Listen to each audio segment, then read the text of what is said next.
Now to talk more about the threat from North Korea as we wait for this news conference out of Texas as well. Gordon Chang, author of Nuclear Showdown, North Korea Takes on the World, and retired U.S. Navy Admiral Robert Natter.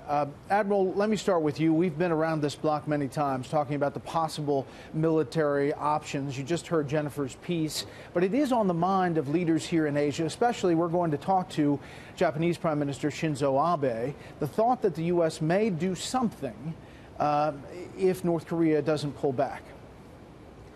Well, I think it's obvious, Brett, that the U.S. military has moved forces into the area, some of which have been talked about, and many, quite frankly, are going to be unseen until, if required.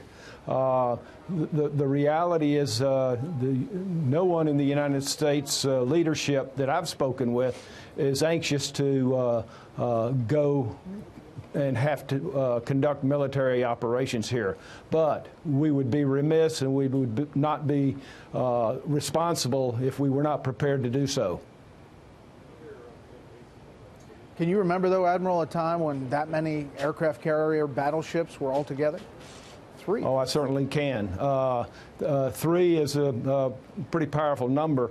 What you have to remember is that it represents over 1/4 of our aircraft carriers and a good number of our surface ships and submarines, most of which are unseen.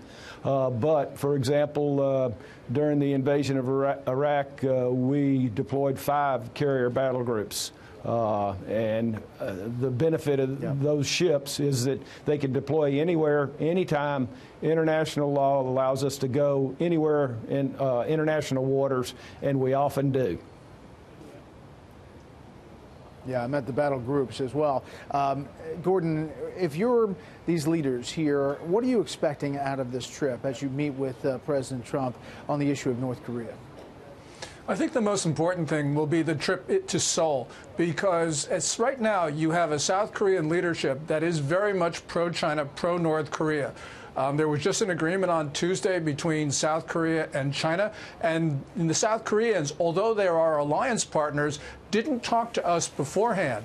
And so this is a problem that Trump has got to deal with when he's in South Korea. And the Chinese are going to be taking their cues from what happens in Seoul, because if Trump has a successful stop there, they, I think, will be accommodative toward Trump. But if we don't have a good stop there, then I think China will be even more recalcitrant. You know, North Korea is at the top of the issue, and I think that it all boils down to what happens in the South Korean capital.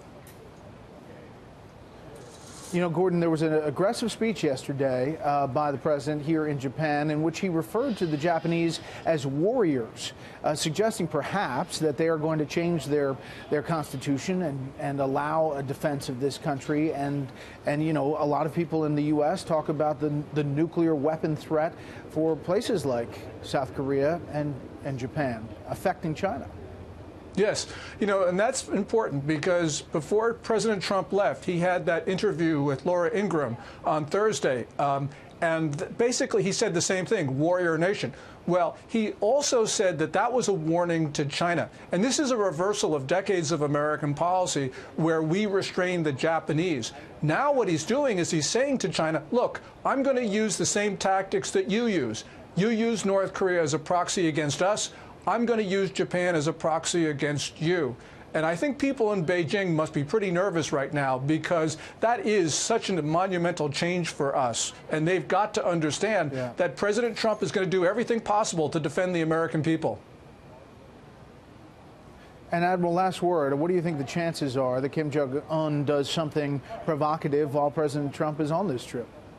Well, history tells us he's totally unpredictable, as was his father and grandfather.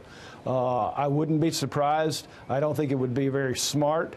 And with respect to your last question, the Japanese people would be totally irresponsible not to have a capability to defend themselves. And even their Constitution from day one has allowed them to do that.